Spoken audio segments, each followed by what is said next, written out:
Zasos qo'yish bo'yinga mumkin emas, ayollarga ham yoki erkaklarga ham mumkin emas. Chunki yaqinda bir voqea bo'ldi. U Moskva shahrida 17 yashar bolani, misol qiz bola borib zasos qo'yadi. Mana sonli arteriya bor, mana yerda arteriya. Qon tomirlari o'tgan, bosh miyaga qon olib boradigan tomirlar o'tgan. Ana shuni ustidan zasos qo'yadi ikkita. Ertasiga reanimatsiyaga tushadi, insult bo'lib, dunyodan olamdan o'tadi. Reanimatsiyadan chiqmaydi maqsad. 17 yashar bola. Ana yoshlar misol shafqati baland bo'lganda, mana yaqin uylangan bolalar ham, uylanmaganlar ham mesela yomon yo'lda yuribdi. Shafqati baland bo'lganda bir-biriga zasos qo'yadi. Uyat birinchidan, keyin ertaga ishga ham bora olmaysiz, darsga ham bora olmaysiz, sharmanda bo'lasiz. Keyin meditsinada umuman mumkin emas.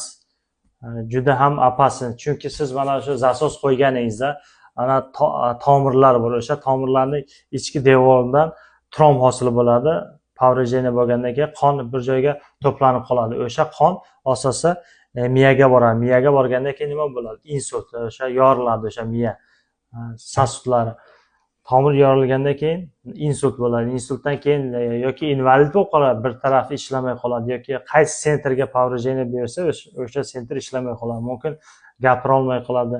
Sentr rечьga повреждение bo'ladi. Mumkin sentr движения bir tarafi ishlamay qoladi, bir qo'li yoki bir oyog'i. Mana shuncha harakat qilinglar, maksimal shafqat baland bo'lganda ehtiyot bo'lib o'pishga harakat qilinglar. Rahmat, sog' bo'linglar. O'z fikrlaringizni kommentariyga yozib qoldiringlar.